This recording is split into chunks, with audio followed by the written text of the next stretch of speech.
Assalamualaikum warahmatullahi wabarakatuh. Alhamdulillahirabbil alamin. Allahumma shalli wa sallim wa barik ala sayyidina Muhammad wa ala alihi washabihi ajmain.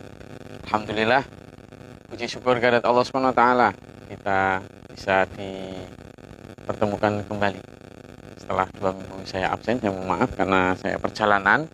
Jadi kemarin perjalanan untuk mengunjungi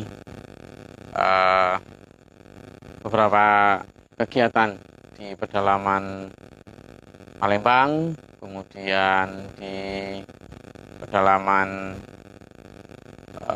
Riau, dan kemudian di pulau terluar Batam, termasuk di Pulau Galang, kemudian pulau yang terluar di perbatasan dengan Singapura. Alhamdulillah, kita hari ini dipertemukan kembali.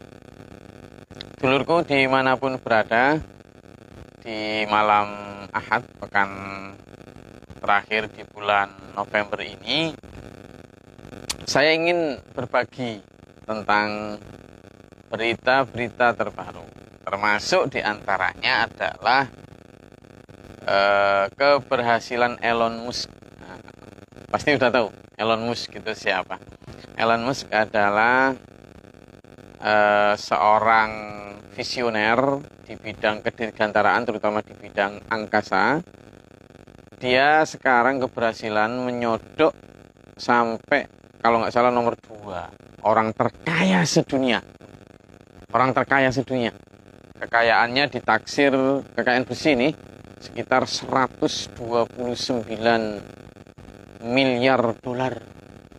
Kalau kita kurskan dengan 14.000 rupiah per dolar, berarti kekayaannya sekitar 1.817 triliun.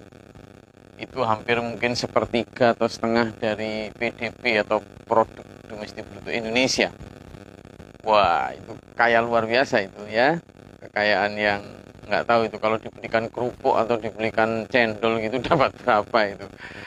Tapi yang saya ingin bahas bukan tentang keberhasilan dia yang bikin banyak orang ngiri ya, tetapi yang saya ingin bahas adalah tentang obsesi-obsesi Elon Musk, di mana obsesinya beyond atau out of box. Jadi dia banyak berpikir dan kemudian mewujudkan ambisi-ambisinya itu, termasuk keberhasilan dia untuk meluncurkan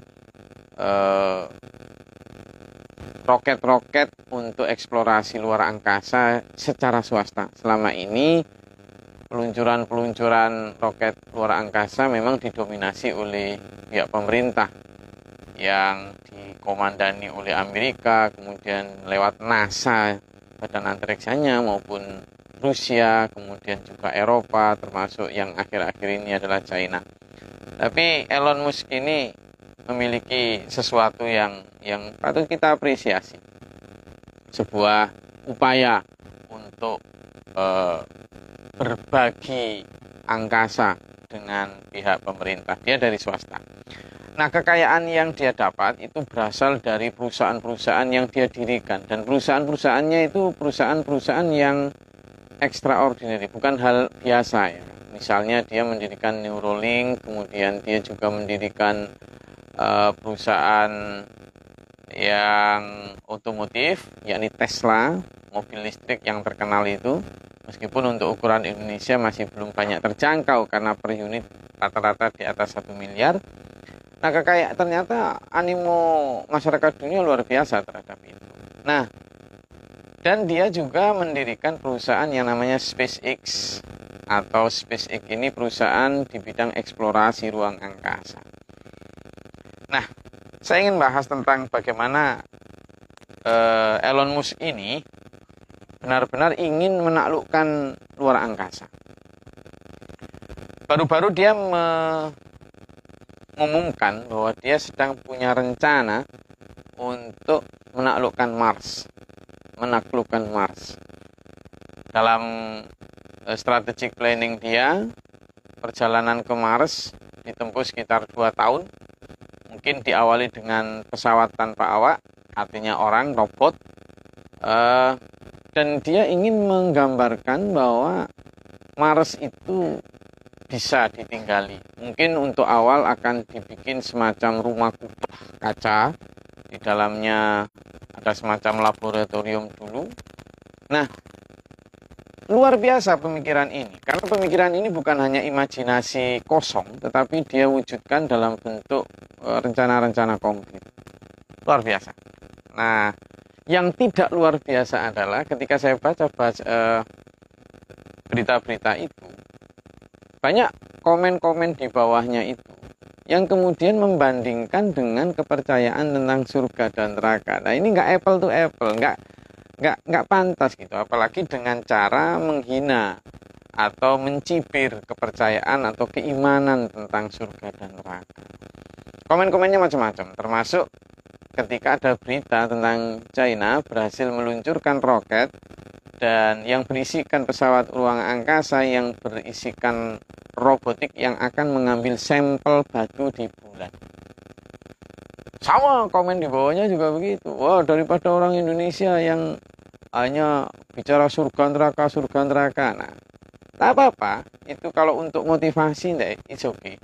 Tapi kalau kemudian arahnya adalah making comparison atau membuat perbandingan antara apa yang dilakukan China atau Elon Musk dengan keimanan tentang surga dan neraka, ini bukan perbandingan yang pas, karena dimensi pembicaraannya berbeda.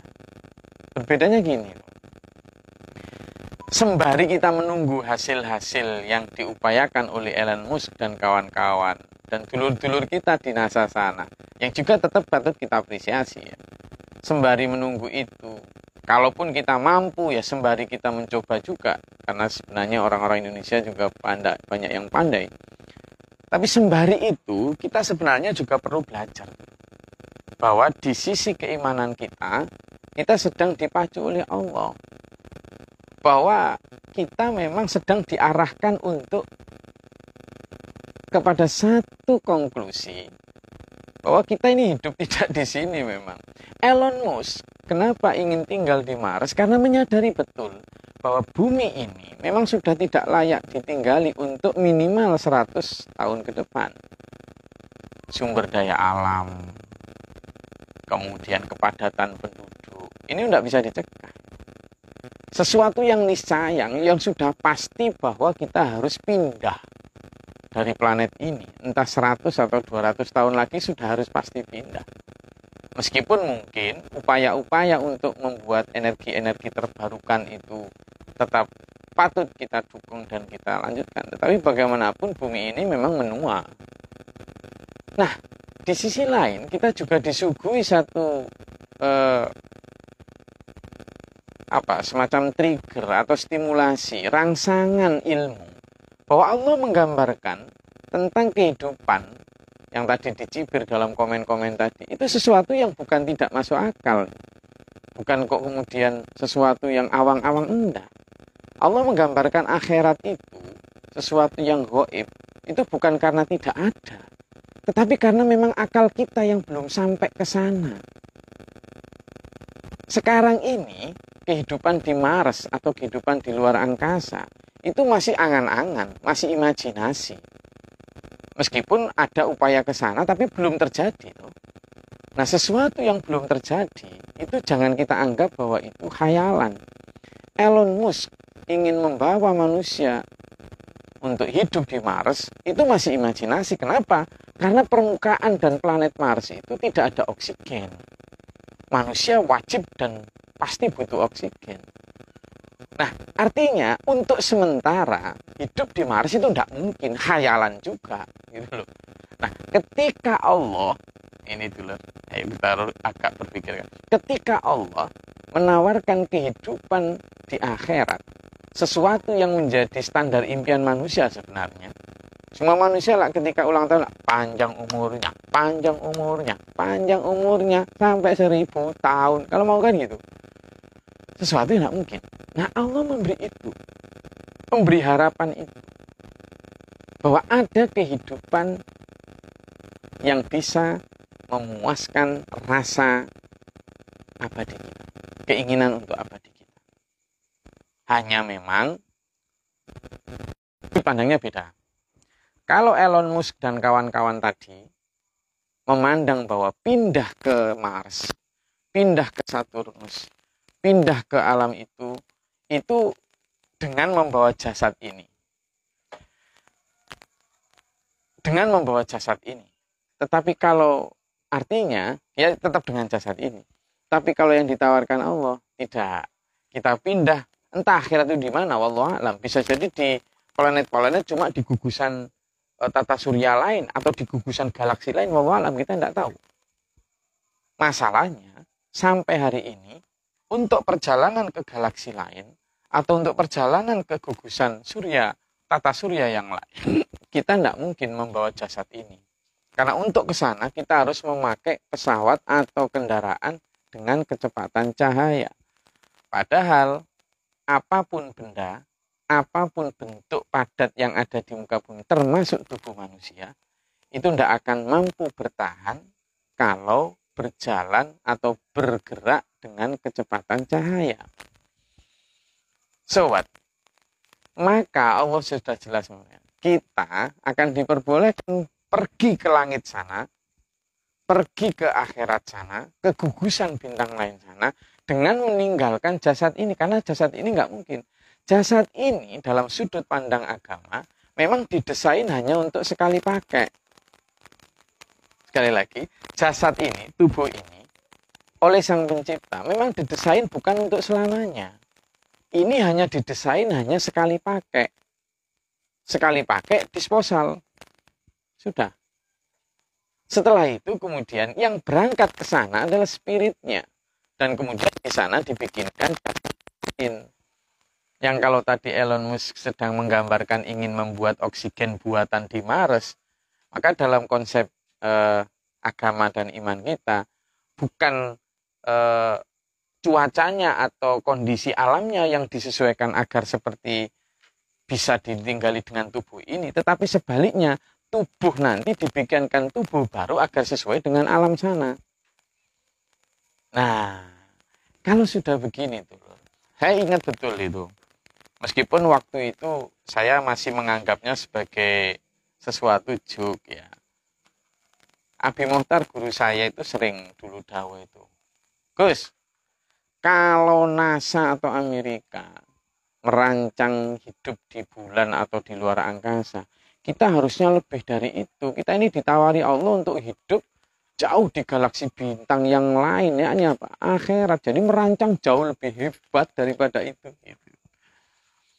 Kadang seolah ini tampak sekilas guyonnya, tapi sebenarnya Allah sedang menawarkan kita untuk berpikir maju, jauh lebih maju.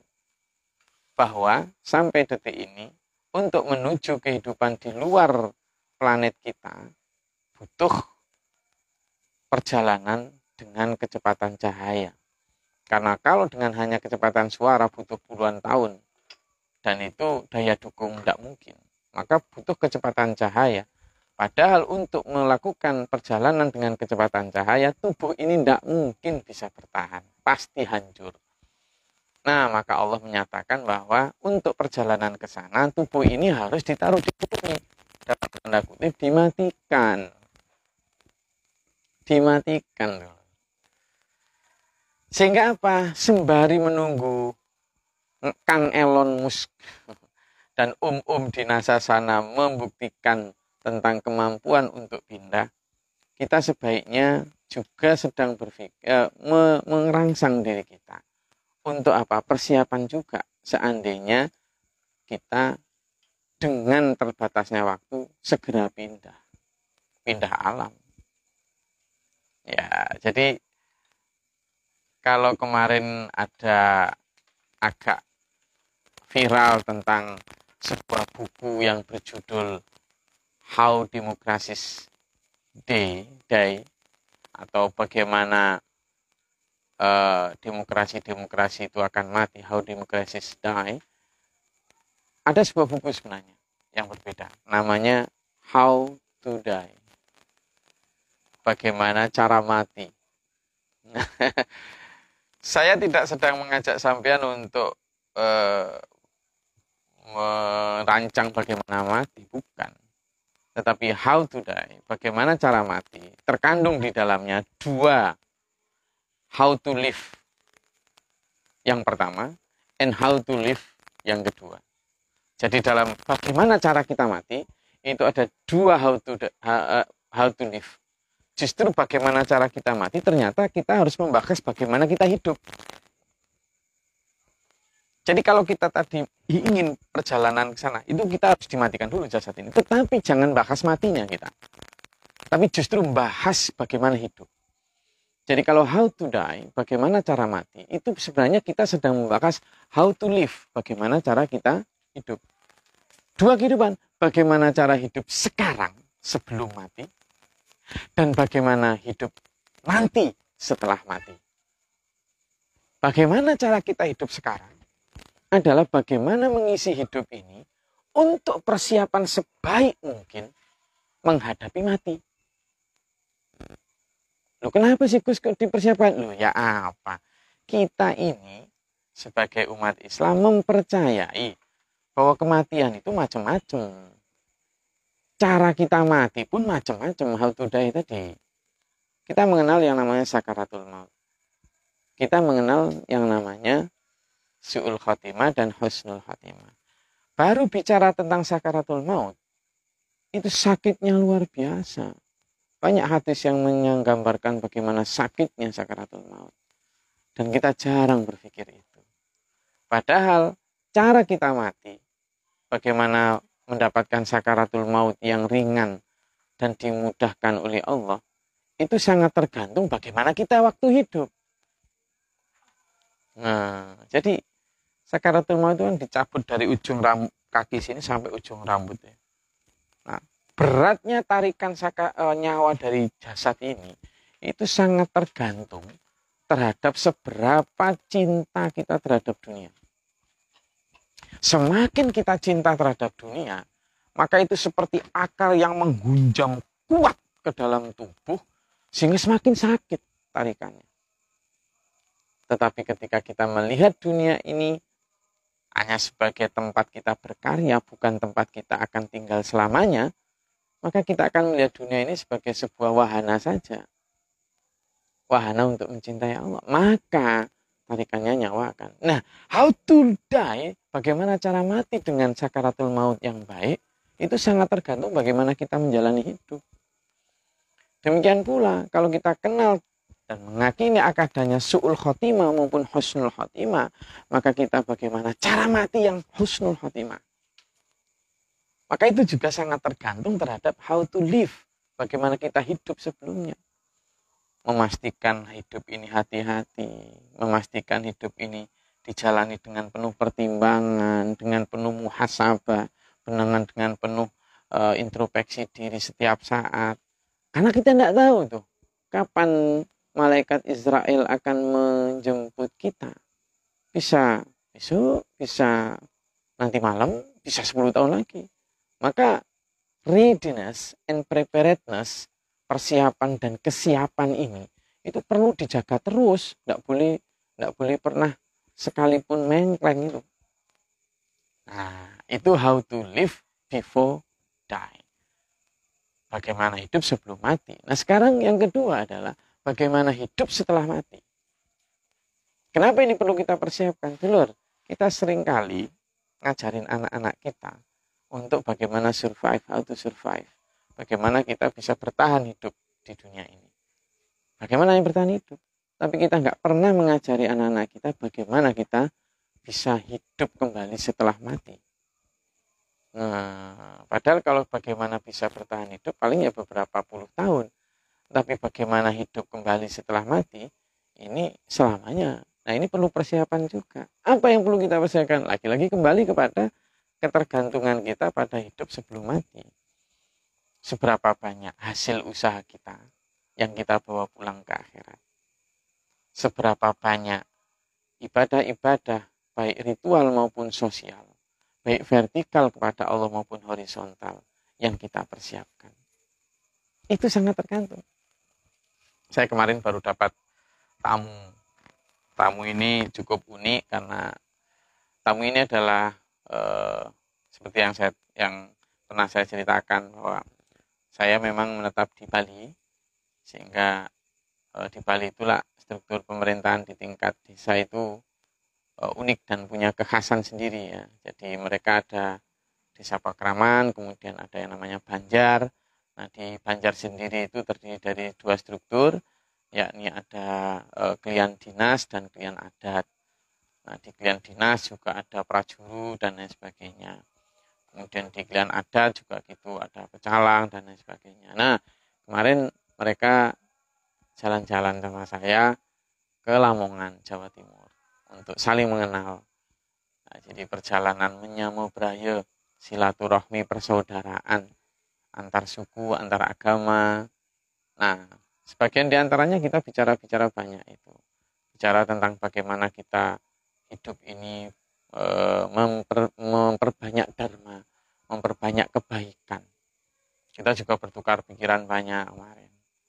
Nah, saya pada saat bapak-bapak pecalang, bapak-bapak klien adat, klien dinas, prajuru ini diskusi dengan santri-santri kami di pesantren, asik diskusinya. Sebagian diantaranya bicara tentang hidup setelah mati itu. Ya, kita diskusi tentang bagaimana dalam pandangan agama ini, dalam pandangan agama ini. Dan satu diantaranya adalah itu tadi. Kita bicara tentang akhirat. Saya makanya kemudian ingat tadi itu. Jadi, hampir semua agama mempercayai kehidupan setelah mati. Nah, kalau di dalam Islam sendiri pun begitu. Mempercayai akan adanya itu. Sehingga salah kalau kemudian membandingkan itu dengan usaha-usaha terobosan antariksa tadi. Karena ini sesuatu yang sifatnya sudah kita yakini dan kita tinggal membuktikannya. Bagaimana cara membuktikannya? Ya ilmu pengetahuan memang. Jikapun ilmu pengetahuan belum nyampe sampai di tingkat itu, maka bukan berarti itu tidak ada. Bukan. Ingat bahwa sekarang kita bisa bertatap muka via internet, baik dengan jaringan 3G, 3.5G maupun 4G, atau sekarang malah sudah ada 5G. Itu dulu 100 tahun yang lalu itu masih khayalan dan sekarang terbukti. Jadi apa yang belum terbukti itu jangan kemudian buru-buru dianggap khayalan, termasuk dalam hal akhirat ini.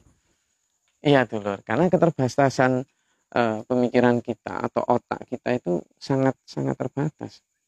Sampean mungkin kalau pernah lihat sebuah film dengan judul Lucy, itu film Hollywood, itu bicara tentang bahwa sesungguhnya manusia dengan karunia otak yang diberikan Allah atau karunia nalar yang diberikan Allah ini, manusia itu belum sampai 20% yang memakai kemampuan otak dan nalarnya.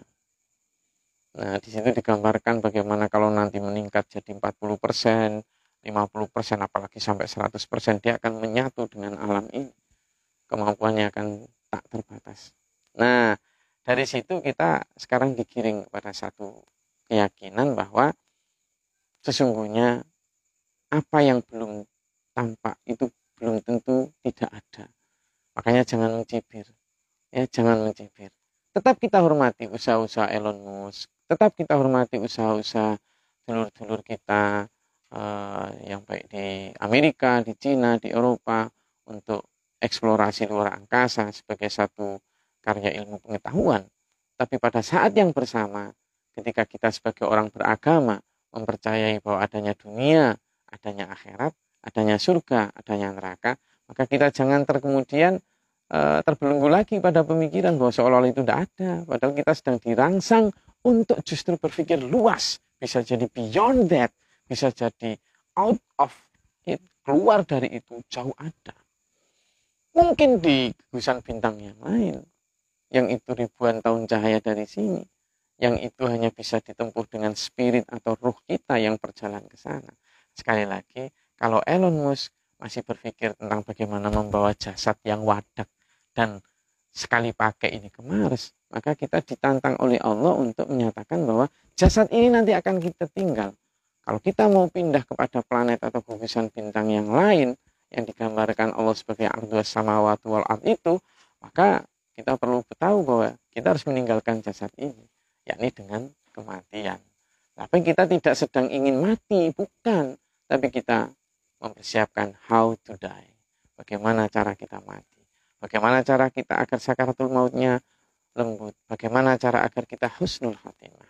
Nah, tergantung kebaikan kita selama di dunia. Bagaimana kita merubah hasil kerja kita yang berupa uang, harta, segala macam itu dirubah jadi hasil hidup. Ya apa caranya? Bagaimana? How? Kaifa? Dengan cara mengirimkan ke hidup setelah mati. Gimana caranya? Pakai untuk disedekahkan untuk perjuangan agama, bangsa, dan negara. Saya rasa itu yang bisa saya sampaikan pada malam hari ini. Jadi membangun kembali keimanan kita melalui konsep-konsep keilmuan, melalui tadabbur apa yang menjadi fenomena di sekitaran kita. Maka terima kasih Mas Elon Musk, atau apa sebutannya Elon Musk atau apa, yang telah menginspirasi kita untuk semakin percaya akan akhirat. Untuk semakin percaya bahwa ancaman siksa neraka itu ada, iming-iming surga itu ada. Sehingga sambil menunggu sampean juga, mudah-mudahan kita juga diberikan pengetahuan yang luas sehingga bisa berlomba dalam hal itu. Kita mengajak diri kita untuk menebalkan keimanan kita tentang akhirat, tentang surga, dan tentang iming-iming janji Allah. Karena apa? Keterbatasan pemikiran kita, masih banyak alam yang belum tereksplorasi. Saat ini misalnya bagaimana menjelaskan hewan-hewan bisa hidup di dasar Palung Mariana. Palung Mariana adalah laut terdalam di dunia, di sekitaran Filipina sana. Karena dengan tekanan air laut yang begitu kuat, kalau kapal selam aja pecah, tapi ada binatang yang bisa hidup di sana. Ilmu pengetahuan belum bisa menjelaskan itu. Termasuk bagaimana ilmu pengetahuan menjelaskan ada binatang yang bisa hidup di dasar magma yang sangat panas, juga belum bisa. Dari lautan itu 70% masih belum dijamah manusia. Untuk menjelaskan fenomena itu aja masih belum bisa. Sehingga naif kalau kemudian kita ikut-ikutan menghina bahwa surga dan neraka itu tidak ada, bahwa akhirat itu hanya khayalan. Naif. Karena hanya untuk eksplorasi di bumi planet satu di antara miliaran planet yang ada di alam semesta ini aja, teknologi paling canggih belum mampu menjelaskannya. Maka dengan tetap menghargai usaha-usaha teknologi, kita jangan mengabaikan bahwa Allah memberi kita batasan berupa kepercayaan terhadap akhirat sebagai satu trigger agar kita menjadi orang-orang yang luas pandangannya. Mudah-mudahan bermanfaat dan berfaedah. Terima kasih. Sampai ketemu pekan depan. Bila taufiq wal hidayah. Wassalamualaikum warahmatullahi wabarakatuh.